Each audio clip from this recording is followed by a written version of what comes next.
Good afternoon, my cuties, and welcome to Cutie Connect Coffee Talk, where we tell stories, everything queer and tech. Really excited to be back. It's been a few weeks since we shot one of these shows, and so I'm really excited to see you. I hope everyone had a wonderful beginning of the year. I know it's hard to think that with everything that's happening in the world. I hope everyone is staying healthy. I am Naufal, your co-founder of QueerTech, and I'm going to be your host today. And I want to remind everyone that I am based out of Montreal and Tehuantepec, and I would like to begin acknowledging that QueerTech is located on the unceded indigenous lands. The Kaniakitaka Nation is recognized as the custodians of the land and waters on which we gather today.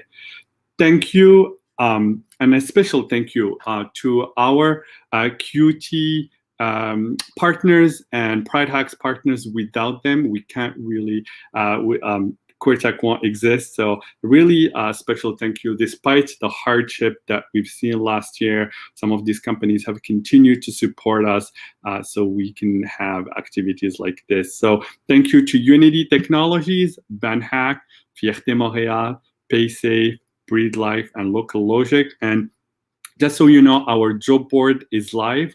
And if you are interested to look for a job, you can go to queertech.org/jobs and see the positions that are open. We were really excited to launch this initiative last year and really seeing it grow and seeing more partners coming on board and looking to connect with our community.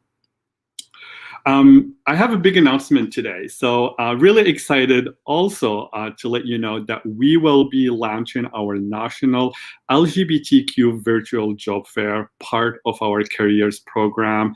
Our goal is to continue to create a space for our community and the tech communities to connect. The virtual fair is on April 8th, 2021 from 1 p.m. to 5 p.m. Eastern Time. And I invite you to save the dates on your calendar.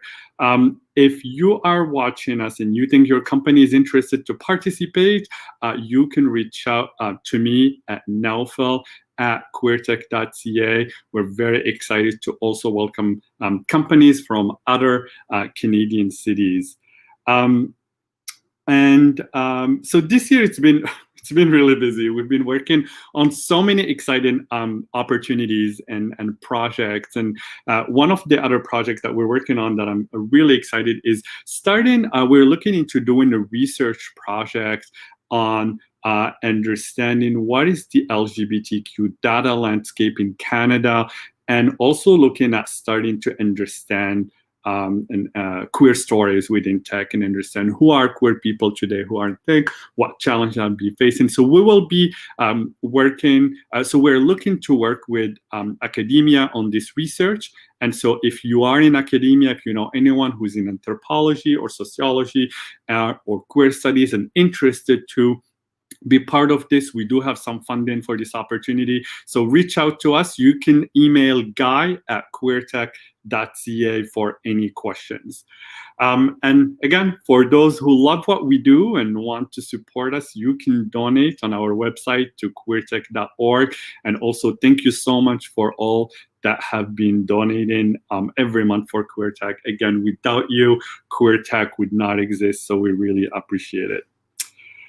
And as usual, before we get started with our guests for today, for those who have any questions or comments throughout the duration of the live stream, you can write your questions or comments on the comment box in the social media outlet you are watching us on. You can also tag anyone who's looking for a job in tech or looking to advance their career or need direction, or just looking for inspiration and motivation. We can all use some today. And just a quick note, we might show your comment on the live stream. And if you have a question, of course, we'll also have it in here. So feel free to ask question at any moment. Our guest today is an entrepreneur, a leader, a community organizer. It's someone that I've met a few years ago and have been continuously inspired by the work that he is doing. I'm very excited today to share the story of Tyler. And I want to welcome Tyler to the show. You can I like that. I know. What an introduction. And all that calming, soothing music before got me ready to go. I'm like 90% as nervous as I would be for an in-person one of these. So I'm not sweating quite as much, but luckily I can hide it a bit better here. But it's uh, yeah, it's great to be here. Wonderful. Well, thank you and welcome to QT Connect Coffee Talk. And how are you? I'm doing well. My name's Taylor. I use pronouns he, him, his, and I'm doing great. I'm based in a town called Fernie, BC, and I'm honored to be sharing my story today with the QT community. And for all those, hopefully you'll find this valuable. And please reach out through social. I'm always here to chat with some other badass folks in our community. Wonderful, wonderful. So, I like to get started, and we have about 50 minutes to tell your story, and we have so much to unpack today. So I'm kind of go down into it, and just to kind of get started, can you tell us a little bit about yourself? Yeah, for sure. So my name is Taylor Bond. I use pronouns he, him, his. I was raised in Montreal, so also speak French, and I had the unique privilege to live internationally as a third culture kid in Japan, South Korea, and Columbus, Ohio, the real epitome of culture. But nonetheless, high school football versus geisha ceremonies definitely sculpted some of my views, and I had the immense privilege of being able to travel at a young age. Um, I moved to Toronto, and throughout I was also a competitive swimmer, and competitive swimming Yeah. was really one of my solaces, and it's where I kind of discovered Yeah. myself and had time with my own thoughts, and probably did the most thinking about who I am as a queer individual and how I could advocate for folks. And that was the beginning of my realization, and then got into technology a couple years later through complete happenstance. But I'm sure we'll get to that in the remainder of this chat. Wonderful. No, I love that. You gave me a lot of little seeds now that I'm gonna take and flourish. And I like to ask. This is a very big and broad question, but I love to ask it in the beginning as we get to know you. But we want to know a little. Were there some pivotal life moment that impacted your life, especially throughout your queer journey, that you can recall? Yeah, for sure. So part of being a third culture kid, and being able to travel all the time, and traveling at a young age, you have sort of this naivete where you're able to connect emotionally, and you have no Mhm. you have far fewer prejudices of what the world is. You're making less judgments, and it's beautiful. You're able to connect with folks that have completely different stories with you based on an emotional level and whether or not they want to play with you. So my experience is going back to when I was 6 and 7, and it would be going to swim meets in Japan and playing Uno with kids that didn't speak the same language, looked completely different from me as well too.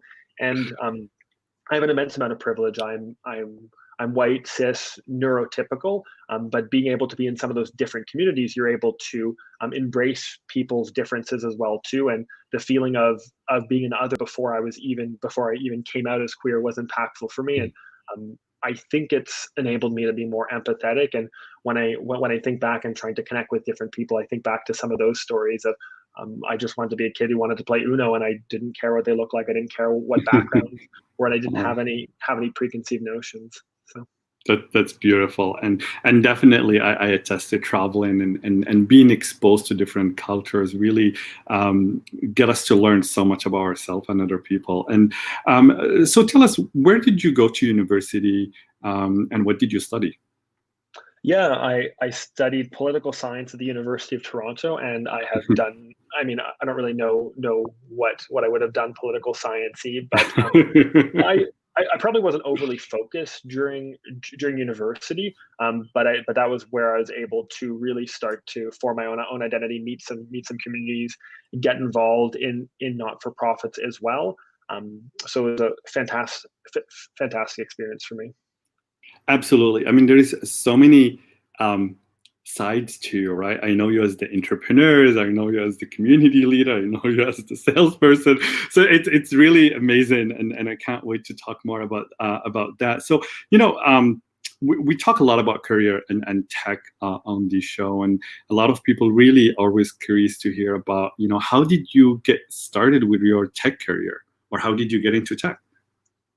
Yeah, so it was a complete happenstance because I studied political science, didn't do any Yeah. formal tech education. And when I was coming out of university in 2012, 2013, people didn't know Shopify. And if I went home and Mm. told my peers, my family that I want to work at a company like Shopify, they would have no idea what that Like, was. And it was it was very much at its nascency.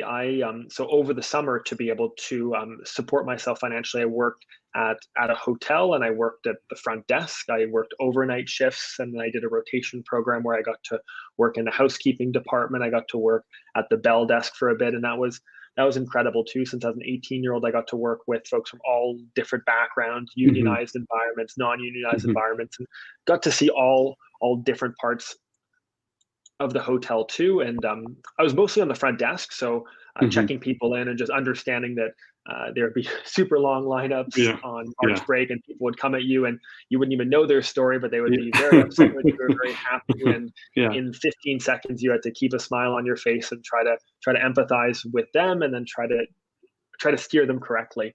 So that was my first go at customer service, and I really enjoyed it. I've always been pretty friendly and jovial and loving to talk to people. So that was my first experience, and I worked Mhm. in the hotel industry for 3 to 4 years. And I'm trying to think of what the catalyst was. I I would say just being involved on kind of social media and hearing some of my friends get into tech, and I Mhm. probably wanted to surf the wave a bit more, which is not Yeah. necessarily great motivation. Mhm. But I worked in a traditional environment. It was Yeah. 9 to 4 p.m., and if you did work after 4 p.m., that was that was kind of Yeah. frowned upon. And you Yeah. had your desktop, you went to your cubicle, and Mhm. I was young. I wanted to explore myself, so I decided to take a bit of a leap of faith and apply for a role at a company called Influitive, and Mhm. um, selling something. It was a solution.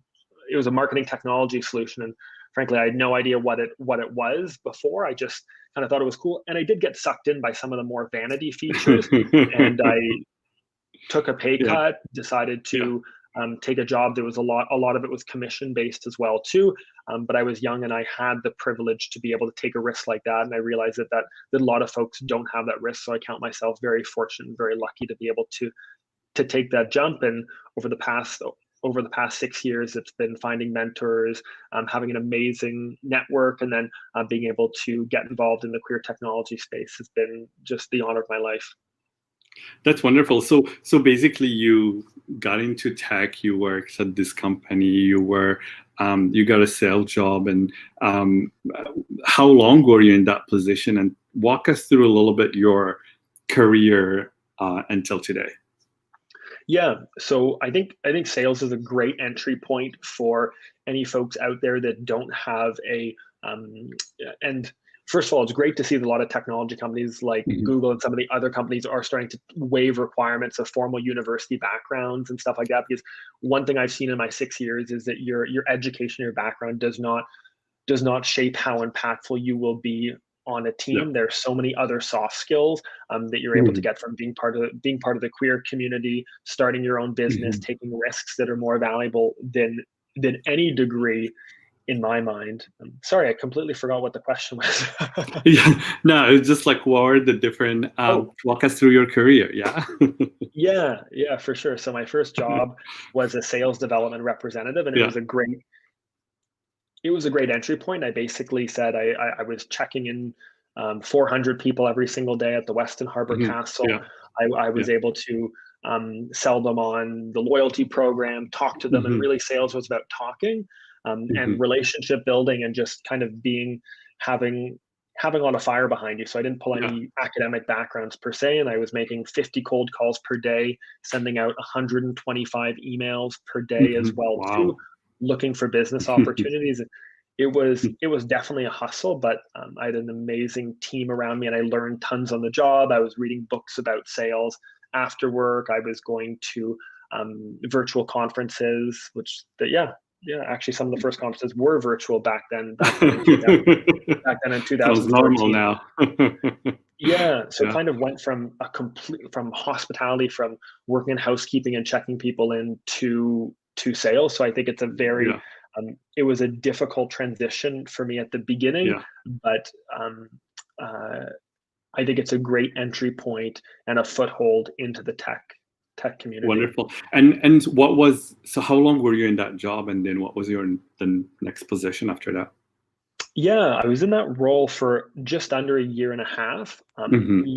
Learned a ton. It was fantastic, and what was unique about Influitive was it was all Toronto based. So Mm-hmm. under one roof, you got to see the value chain from ideation all the way through to deployment and customer Mm-hmm. service. Because Mm-hmm. one of the incredible things about tech, and we've seen now, is you've got teams that are based in all 4 points of the world, and they're still able to build products, ship products, and find a way towards Mm-hmm. profitability without ever meeting. And you're able to keep that value chain in one place. So I thought that was immensely Mm-hmm. cool. I sat 2 rows away from developers. I sat 2 rows away from operations people, a couple rows away from HR people, and just by immersing yourself in that, you were able to see all different types of businesses. We had a Yeah, platoon. I was one of the founding yeah. members for the queer platoon there. So we talked about early stage diversity, inclusion, and belonging initiatives Wow. yeah, at Influitive, and we were about 150 people. So you kind of knew most people, but we ate lunches Mm-hmm. together. We did retreats together, and it was an incredible experience. From there, I moved into the telemedicine sector for a company called Mm-hmm. Dialogue, based in Yeah. Montreal, and that's where you and I actually started. That's when we met. Yeah. Yeah, we would go to great restaurants along Saint Laurent and talk about SDR strategy and hiring BDRs and all that stuff. Yeah, Yeah, I remember that. Wonderful. Yeah, so you were at sure. Dialogue for, but you were in sales there, right? You were, what Yeah. was your position there? So started off in a business development type of role, so probably even more cold calls per day, about Hmm. 75 cold calls Wow. per day there, and then 75 emails. It was actually wild from a sales perspective. We had this tool called Connect and Sell, where you could Hmm. where you could dial up to 30 people at once through a software, and based on who picked up, they would automatically connect you to the person who picked up, and then you would have a pre-recorded line that says, "Hi, Taylor reaching out from Dialogue," and you'd have to only start talking after that went through. So it was this crazy switchboard type of Connect, experience. Connect and Sell, yeah. So I connect would and be sell. Connect and sell. I love that. yeah. Go ahead, continue. And then if you happen to connect with two people at the same time, one of the lines would just cut to your voicemail right away. So it was a really hacky way of doing sales, but beyond just understanding your value proposition and not being scared and intimidated to talk to somebody about buying telemedicine. And remember, Yeah, this was telemedicine back in 2016, yeah. and telemedicine now, for those who have the privilege of being on it, and some of the government initiatives that are bringing it to Yeah. the forefront are phenomenal, but nobody was talking about telemedicine back No, then, so I no, felt no. like I was almost speaking a different language. Yeah. Yeah, yeah. I remember Local Logic when we were starting. We joined. We also got Dialogue, and everyone at the office was like, "What is this? What is Tamil?" And I was like, "You could just message the doctor and talk to them." It was really novel. Now it's like it's what everyone does, so it's really amazing. So after you were finished with Dialogue, where did you go, and what was your position? Yeah, so after Dialogue, I went to a company called MindSea, and they were Mhm. based in Halifax, Nova Scotia, and we Yeah. focused on mobile app design and development. And this was a great role for me, since I remember it was the first interview that I really, and once again, I acknowledge my immense amount of privilege to be able to Mhm. potentially hide parts of my identity. This was the first interview that Mhm. I went in with Mhm. venture out with my community organization work, my diversity, inclusion, belonging on it, Influitive, and I Yeah. was really nervous to send over that resume, frankly. But the second question from the interviewer was, venture out. Tell me about that. And then we probably ended up chatting about that for 20 to 25 minutes. And because they opened with that and created a safe space, that made it pretty much an automatic, yep, this is what I want to do, and this is the organization I want to be a part of. And I was able to Yeah. spearhead some initiatives there um, to add some diversity and inclusion and belonging initiatives within MindSea. So that was a big catalyst, being a bit more comfortable with myself and getting over definitely some parts of internalized homophobia that I'd struggled with as a young child. But that really put into my forefront. It's on my LinkedIn, and that was a pretty life-changing experience. Yeah, absolutely. And I have a lot of questions, but I want to talk about a little bit the, a lot of times when we go to interview and you feel like you're making your big coming out, is definitely a stressful experience. And so you said something like they've created a safe space at the interview. And what does that mean for you? And like, how can a recruiter create a safe space for a community, from our community, people who interview? Yeah, I think from a recruitment standpoint, if first of all, there's a lot of inclusive language that they can include on their job postings, not use terms like rock star and superstar that are super culturally locked as well. Never use the term "it's a pipeline problem," because it's not. It's the old adage of recruiters saying, "Oh, I can't find diverse candidates," but they go to the exact same places, the exact same conferences, time and time again. Yeah. And Yeah. Albert Einstein says the definition of insanity is doing the same thing over and over again and expecting different results. So whenever I hear that, I say, no, that's absolutely not the case. Come hang out at QueerTech. Come hang out at out in tech. There are so many conferences that do this, and you as a member of the straight community might not feel as safe, but use that as an educational moment of empathy of how folks might feel every single day when they walk into your office, when there's sort of normative discussion. So I think from a recruitment standpoint, they need to be comfortable with stepping out of their comfort zone as well. And when you reach out to someone, if they publicly disclose on their LinkedIn that they're involved with a different type of not-for-profit, or that they've done a different type of portfolio, don't be scared. Lean into that and say, I'd love recognize to learn more. Recognize it. Yeah, it's important to recognize that. It really get the person to open up and talk, and those are beautiful points. Yeah, absolutely. So when did you realize you were an entrepreneur and you wanted to launch a company, and how did you get about starting your company? Yeah, so I still don't think I'm an entrepreneur, because I'm so. Oh, stop it! I think I'm an entrepreneur through my privilege of being able to have the opportunity to do extracurricular activities as well, because being for so many members of our community, that's just not even a path sometimes for them, because folks that are part of the trans community have certain benefits with larger corporations, and even if it's not sometimes a positive environment, which is heartbreaking, if you don't have your benefits of going to a smaller company, or the privilege of being able to do something on the side, then it's just a showstopper right there. So I was able to experiment a bit more and have a steady income through my job, and also have an employer that encouraged me to lean into some of my extracurriculars focused around the queer community. So I'm risk averse. I don't so I wouldn't consider myself an entrepreneur, but I've had the privilege to be an entrepreneur. Yeah. So the idea, the company, when did you get the idea? How did you find your co-founders, and how, talk to us a little bit about that beginning of that journey. Yeah, so it's an interesting story.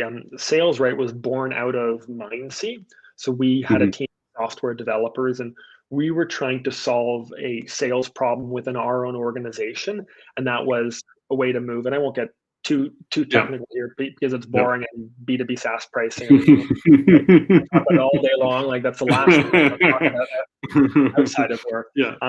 But we just basically made the quoting process for complex deals that had a lot of back and forth a lot simpler, and we enabled Mhm. them to transact in one place and to clearly understand what they were purchasing. Since a lot of Mhm. times you go purchase custom software, they say, okay, well, the rate is $150 an hour, and this is what it might look like, but there's no Mhm. fees at risk. We don't know if it's going to go over budget or not. So we want to give a bit more predictability Mhm. to customize sales. And we use Mhm. this tool internally at MindSea for about a year and a half. And as we were selling MindSea services using our tool, everybody Mhm. said, hey, we really like the way that you present this quote. It's transparent, it's interactive, it's really Mhm. clear to understand.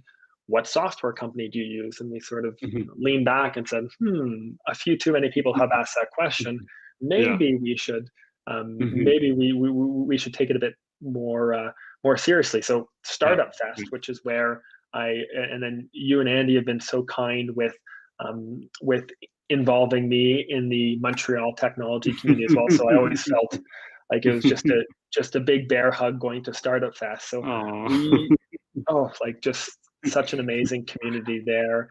And Thank you. last year, when you and Andy had organized the international, or sorry, 2 years ago. My gosh, 2 years Yeah. ago. 2 years When ago. we yeah, Yeah. when we chatted with queer leaders from London and Los Angeles, all about ways that we could give more folks in our community the opportunity that the four of us had. That was a Mhm. really incredible discussion too. So needless to Yeah. say, me and my co-founder Bill hopped on a train. It was called the Startup Train, and basically it was Mhm. people from Toronto to Montreal that were all involved in tech, and you would have speed Mhm. dating sessions on the train, Yeah. educational seminars on the train all the way to Montreal. So coolest concept ever. Yeah. Um, Yeah. and then we kind of said, hey, like we both had $100, so we screen printed some. So we screen printed some T-shirts, made some business cards, had one of our internal designers do a few mock-ups of this tool that we want to build, and we did this all, I think, 2 nights before Startup Fest. Yeah. um, and we kind of looked semi. No, the T-shirts were awful. The business cards, like when it was hot outside, the ink all smattered Mhm. everywhere. So it was not a professional thing at all. We just kind of went around and we said, "Hey, this is what we're thinking. What do Uh-huh. you like? Like, what are your thoughts on it?" And probably one of the downsides of the tech community is that everybody is so supportive of everyone else. So you present your ideas, like, "That's Mhm. great! Like, keep going. Come on! Like, let me know how I can help you make all these introductions." So we might Yeah. have jumped in a bit too we might have jumped in a That's bit too good. soon with not doing like that much due diligence. Uh, Yeah. but once again, Bill and I sort of going back to some of our privilege. He was a Yeah. CEO at MindSea, and I was leading the sales team too. So we were still able to maintain a consistent income from there. And Yeah. Yeah. on weekends, nights, we were able to experiment and have some fun with this new SalesRight product. Yeah. And that's just not an option for a lot of folks out there. So we were Yeah. incredibly Yeah. fortunate to be able to do that. And we had some early successes. And a couple months later, we said, okay, if we really want to do this properly, then we need to buy back the intellectual property and spin Mhm. it up as an independent commercial venture. Um, Wonderful. And when you said success, was that like you got a client? Did you get an investor to give you money? Like, what is that success? oh, oh gosh, yeah. So I'm probably the worst like design thinking technology entrepreneur thing. So by success, I mean like we thought the product looked good and we thought it could solve a Oh, pain, but that's yeah, great. no one. None of So it's that kind of happened yet. That's great. That's no success was a bit mhm. contrived, but yeah. Yeah, no, that's good. I'm here to dig a little bit and see where we go. But so this is wonderful. So like, um, this is a very unique story where not often you would work somewhere and end up spinning a company with your CEO that you end up exiting or get someone acquired. So this is really a unique use case that I haven't heard a lot about. And so once you have the spinoff, what happened? Did you go look for funding? Did your company work that invested? Like, how did you develop that product? Yeah, so once we spun it off, we were far more strict and rigid with following startup methodology of identifying our correct pain points and then Mhm. making sure all of our books were in order as well. And we had, a another co-founder who Mhm. had a background in finance. We brought on a designer, a customer success person as well, and they were all they were all equity based at that point, but we were very formalized in terms of employee negotiations, Hmm. contract negotiations, equity. So everything was quite Yeah. was done pretty systematically at that point. So we raised some money with friends and families, Hmm. probably at $50,000. Hmm. We were very fortunate that some peers had thrown in two, three, $4,000 into the company in addition to the co-founders as well, and that kept us Hmm. going till our product launch, which was about 6 months later. And Hmm.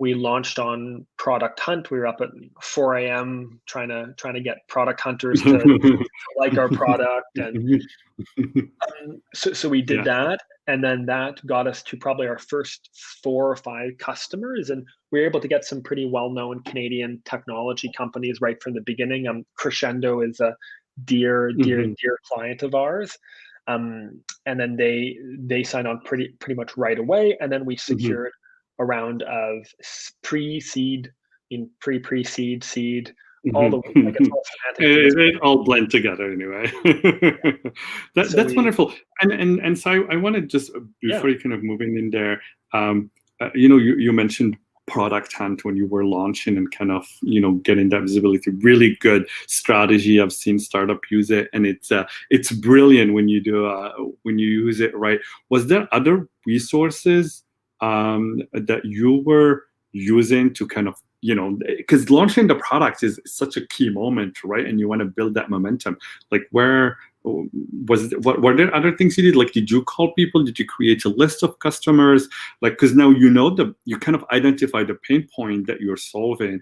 I would imagine who are your target customers, who you want to talk to. So talk to us a little bit, just what happened in there.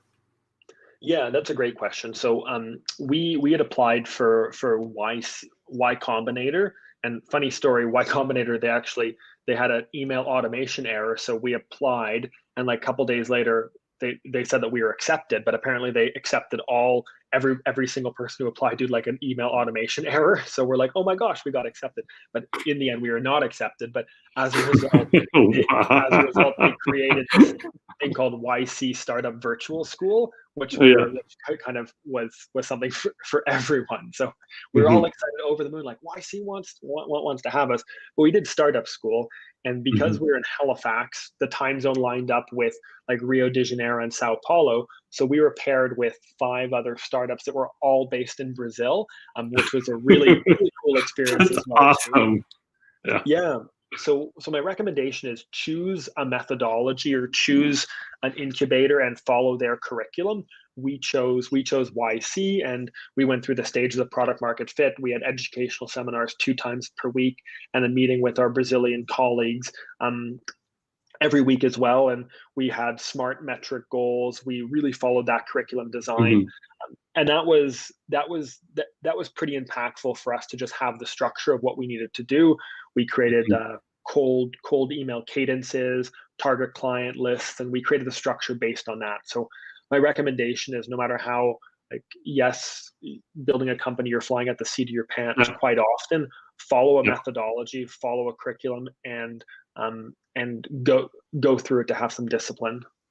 Absolutely, absolutely. Yeah, and really kind of identifying your process, right? Like, okay, I know the pain. I'm gonna do my launch. I just want to get my first customer and focus on that task, and then get people to grow. And YC Combinator is a great opportunity, not only from learning and the networking perspective, but also just that brand is really important, and it kind of really connects you with amazing people. I want to move and talk a little about diversity and inclusion, because I know that you're in the forefront of this. And in addition of being an entrepreneur, I think it's safe to call you an entrepreneur. You are also a leader, right? A community organizer. And, since I met you, always knew you were part of Start Proud and Venture Out. You were one of the founding members for Venture Out, and it was a great conference that was connecting, our community to tech. And have you always been a community organizer, like before Venture Out, Start Proud, and other org? Have you always been? Yeah. Um, No, no, not really, because I only probably became more comfortable with like venture out gave me the confidence to be able to start SalesRight and to be able Hmm. to move into a more full-time sales and revenue role. So when I was swimming, I was on a advisory council for diversity and inclusion. It was called Hmm. Buddy Blues Buddies, and that was my first foray into diversity, inclusion, and belong. And I look back, I'm like, my gosh, 10, 10 years ago, the change that's happened in terms of awareness for DIBS initiatives and Hmm. the proactivity of groups doing that is just fantastic. So I did a bit of that, but Venture Out was my foray into it, and Venture Out gave me this Hmm. platform to because I had the opportunity and the privilege to work outside and volunteer and take days off work and be public with my employer that this is what I was doing. And that was what gave me confidence to found Sales Right. That's wonderful, and I love that. I love how your queer journey have impacted your entrepreneurship journey and your career, and it's a beautiful place to be, and it's a privileged place, definitely for all of us to be in. Yeah. Like diversity and inclusion, we talk so much about it, right? It's something that every company now has a value, and people talk about it, people want it, but I struggle to measure the success we have really with creating diversity, with creating an inclusive space for the community, with getting people to feel that they belong. And so how, in your perspective, how would you describe the current state of diversity and inclusion in tech in Canada today? And of course, we want to have a queer lens on how you, or queer perspective on how you see it. Yeah. Unfortunately, I think for a lot of the cases, it's still a lot of platitudes and people just using the right words and doing things and trying to skirt around budget items versus at the end of the day, there needs to be executive buy-in and there needs to be budget behind it as well. I mean, the amount of studies that have been published that show that diverse and inclusive teams outperform others are myriad, but Hmm. when it comes Hmm. push to shove in terms of putting financial resources and time resources behind that, I think we're not quite there, and I don't think the onus should be on our community to create a business imperative for this. I think we stand on the shoulders of giants, and that's what our community has been doing since 1969 and Hmm. and before. We can't always be the ones advocating for budgetary and time Hmm. resource. That needs to come in from the Hmm. folks who have more privilege than our community does, and not stand behind us, not stand in front of us, stand shoulder to shoulder and advocate for budget, Hmm. because we still look Hmm. at leadership teams, and it's few and far between when you find those leaders who identify and have similar lived experiences as you that are willing to go to bat for those types of Hmm. initiatives. Yeah. Organizations like QT, like Venture Out, like Out in Tech, that are giving platforms to future leaders is so important, since I think that's how we're going to really move the dial down the road. Is for leaders like myself, you, and so many other fantastic folks in our community to grow their careers and to be able to have a more direct seat at executive tables will Hmm. change for the better. Hmm. Yeah. Absolutely, and you mentioned two things, that just speaks to me, and I see even Andy's like telling me Yeah. about it in the background, but it's like it's true. It's like the time. A lot of these all startups, we have competing priorities every day. We have so much to do, and I get it. People are overwhelmed sometimes at work, but if we are not making time to really create that time resource to focus on getting that diversity, creating the budget that also allow to connect with the communities, you really can't go that far. And that was just really well said. And I see another question that's coming in. People want to know, and it's 1:40, it's 12:42. So I'm like, Yeah. let's talk about your acquisition, right? I think that's such another. It doesn't happen often, right? It's we don't see it's a big event, right? And I get very excited when I see a queer person is like not built a company but also exiting. So tell us, what was those circumstances? Why did you decide to exit, and what was that process like? Yeah, so we were absolutely thrilled with the process. We were able to. It was pretty cool to be able to go back and my co-founder's mother was able to have her first exit ever at the ripe age of 72 or something. So to invest in a startup and to see a great return and to learn about that process Yeah, yeah. was pretty awesome. So those are some of the fun stories there. So our acquisition started. We cold emailed, or we did a cold outreach on LinkedIn to sell our product to the head of sales of the current company that acquired us, and Mhm. he responded and said, "Hey, not a fit. Your product's not a fit for my needs directly, but there are lots of ways that we could work together. Are you interested in having a discussion about synergies and partnerships?" And we said, "Sure." But we had just raised some money at that point, so we weren't too Yeah, invested into it. But yeah. then when they when they ended up showing us what their product roadmap was, they operate in the e-commerce landscape. So they're a full service e-com provider, similar to Shopify, but they specialize in Mhm. digital subscription goods and Yeah. tax management as well. And our product Mhm. really fit in nicely to their roadmap. So as a result, we went through about 4 months of discussions with them, and we saw tons of alignment with Mhm. their team in terms of their values, where they were going, and purely from a product standpoint, it was really motivating as well too. And then we went through the acquisition. We're acquired just before Thanksgiving in the United States, so about November 24th. Amazing, congratulations.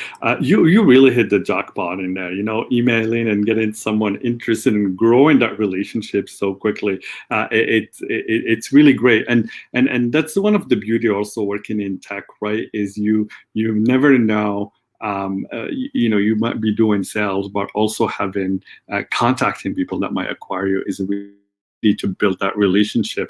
You do it just through LinkedIn, but that's something people don't think about, right? Like, how do I build relationship with companies that potentially can acquire us? Yeah, Um, before the call, we were talking a little bit, and you mentioned, a lot of work after the acquisition process. Tell us what happened once you're acquired, and you get a nice check, and you celebrate, and then you have to go back to work, and now have to integrate these two companies together. yeah, and I'll go back for just a second Mhm. on your previous question, and I think more than anything, you reach out to people, because for me, like, I would love to be able to support some other queer founders, and more so reach out to me on LinkedIn, reach out to me through email. I would love to support the community as much as I Mhm. possibly can, and you never know where that leads to in terms of your next job. I remember one of the first venture out panels, you were on Mhm. that panel. Two Mhm. people ended up meeting, and it was a VP of HR, got her first job at an awesome Mhm. company just by talking in the green room. So you never know where Mhm. those cold Mhm. messages are going to Mhm. end up. We got our company acquired. Reach out if you're looking for role models, mentors to chat. You never know where Absolutely. it'll lead. So yeah, so acquisition happened, and celebrations. We were really thrilled with the outcome. Um, Definitely always takes a bit longer at the end than you account for, and then celebrated for approximately 24 hours, and I took a day off. Probably should have taken a few more days off. Um, Yes. but I'm I'm a tech geek, and when I saw the product roadmap of being able to have interactive quotes where you could take payments and invoices directly through that, I was like, this can change the landscape of sales. So I was mega Yeah. thrilled. My new team I'm on, I have a phenomenal relationship with my boss. I'm learning tons. I'm going from a role where I was doing a bit of everything to really being focused on sales and go-to-market strategy, and Absolutely. that's exciting for me. Lots of work once it's you know, an acquisition. It's been framed to me as one plus one doesn't equal two. One Mhm. plus one should equal three. So bringing the two companies together could create even more Yeah. incremental value. So Yeah. we're in the process. The development team is hard at work integrating it. I'm working on how are we positioning this, how are we messaging this, how are we branding this on Mhm. LinkedIn, through email, through landing page. So there's tons of process to get right, and we're probably at the tail end of getting all the process going now. It's just pure execution, and selling our product independently. We think that there's a lot of value, and then once the products are integrated, we're pretty excited to introduce the integrated product. That's amazing. Congratulations again. That's such a wonderful journey to go through that full process already and be familiar with. So we're reaching kind of the end here, and so I want to ask you one last question. And this is, we always look at. I think a lot about who are the people that impact us in our lives, and so I'm curious to hear who are some of the people that made the biggest impact on you. Yeah. So I'd say other local and Jeanette Stock, who I worked with right from the beginning with Oh, Venture Janet Out. is amazing. Yeah, Albert, Lisa, Stefan, you continually motivate Oh, me, and the thank fact that we have bi-monthly check-ins where we just say, hey, like, you. how can we help other people in the community? And I think you and I have a pretty similar view on when we were going through our careers, or are going through our careers. Yeah. There weren't that many role models, and we were Googling them, trying to find speakers, and it's luckily that's become a bit easier every single year, but that's become easier Yeah. because of the phenomenal work that our peers are doing. And Mhm. I just love the community. We come together, we say, hey, how can we help empower others so the next generations can Google Naufel, can Google Taylor, can Google Jeanette, Google Lisa, and find Yeah. badass people doing really cool things. Stretching out and probably some more some other role models for me. I Yeah. I'm very nervous about the future of social media and some of the impacts that it would have, but Congresswoman Alexandra Ocasio-Cortez uses social media in such a wonderful way to educate and empower voters. Mhm. So I think she brings out all the best in social media, and I'm obsessed with her Instagram feed because she educates, she empowers, she advocates, she holds Yeah. people to reason, and Yeah. she has built such a presence for not only her but the movement through her social media presence. And she's brilliant, but she's using the tool for all the best purposes as well. Mhm. And Yeah. Stacey Abrams is one that's incredibly motivating Oh my for God. Yeah. me too. Dax De Yeah. Silva from Lightspeed, he's done it. Like he's done so many incredible things. All the while, he's got Yeah. Never Apart. He's got his Never Apart initiatives going, and Lightspeed is truly leader on that front. Yeah. So Yeah. those Absolutely. are kind of my Those are those are kind of amazing my names. main. Yeah. Those are amazing names that you mentioned right there, and definitely recommend, if you don't know them, people should go and Google them, Instagram them. Amazing people to follow. It's very uplifting to see the news coming from these people. And so, as we come to the end here, and before I do my little closing and some announcement in the next event, how can people reach you? Or what is Yes. the So best way to reach yeah, I will. I LinkedIn, Twitter, email, and I can include all that. Like, please do reach out. We're the way we're able to have these conversations happening on a daily you? Mhm. basis rather than a bi-monthly basis is by Mhm. working together. I work in sales. Mhm. 96% of the people I sell to, their weekends they watch sports and talk about barbecue sauce. I watch, RuPaul Drag Race UK is just incredible. And like Simone's runway last week brought me to tears, and I'm loving. So Yeah, tonight, Thursday night, yeah. and then Friday night, like that's amazing. Like that's kind of what I I talk love that. about, and I love I'm that. always happy to, in some ways, pass. Like when I get onto sales calls, I'm trying to build rapport. I look up the latest sports scores and all that stuff.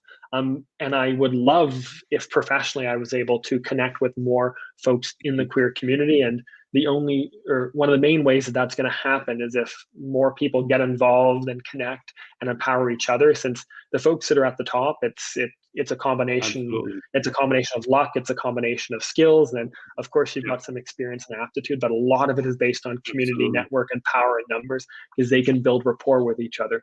We need to create power in numbers and support one another and advocate for one another.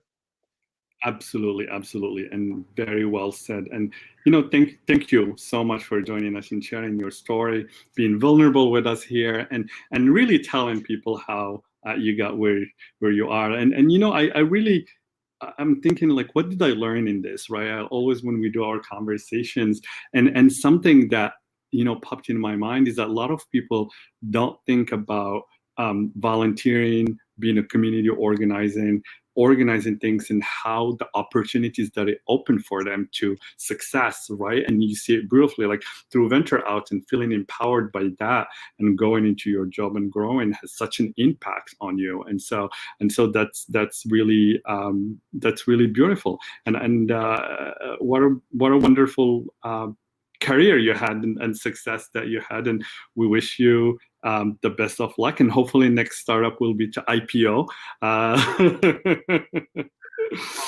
Well, thank you. Thank you so much. Big thanks to both Andy and Naufal. Oh my gosh, Skylar Whitman. I was his swim coach when he was 10 years old. Oh my God, that's amazing. So thank you, Tyler, for joining us today. And so just quick other announcements before we close in here. We were talking about volunteering, and I'm really excited to announce we have 2 new volunteers that join our team this month. And if you're looking to volunteer, I see Andy posted already his name, but I want to welcome, and I'm very excited to welcome Mike Filion, who will be our PR coordinator for the National LGBTQ Virtual Job Fair that's happening in April. I'm also excited to have Kasule Niembo, who will be helping us with our monthly newsletter. And so if you have content that you want to be contributing to, you can also reach out to us and we'll connect you with him. And if anyone's looking to volunteer, we are taking volunteer at any time. So it's andy@queertech.ca. You can email Andy and talk to him, and welcome Mike and Kasule to the team. Really excited. Again, I want to thank again our sponsor and partners, because without them, QueerTech cannot be where it is. And so thank you, Unity Technologies, Vanhack, Fierté Montréal, PaySafe, BreedLife, and Local Logic. Again, if you're looking for a job, you can go to our job board and look at the position available at these companies. So I really enjoyed this episode as usual, really had a great time. And so our goal is always to tell more queer stories and through this live stream. So really excited. And so for those who are interested, you can donate to QueerTech. It's at queertech.org/donate. You can contribute. This will help us to continue to tell more queer stories. And also, if you have any recommendation of queer people in tech that you would like to see on the show, you can contact me, Naufal, at queertech.ca. We are always looking for inspiring individuals anywhere in Canada, so please don't hesitate. Our next episode will be February 11 at noon Eastern Time. Mark your calendar and watch for that Facebook post when it comes out. And Tyler, thank you so much again for joining us, and I can't wait to catch up with you. Thanks, everyone. Miss you all. Take care. Take care. Bye.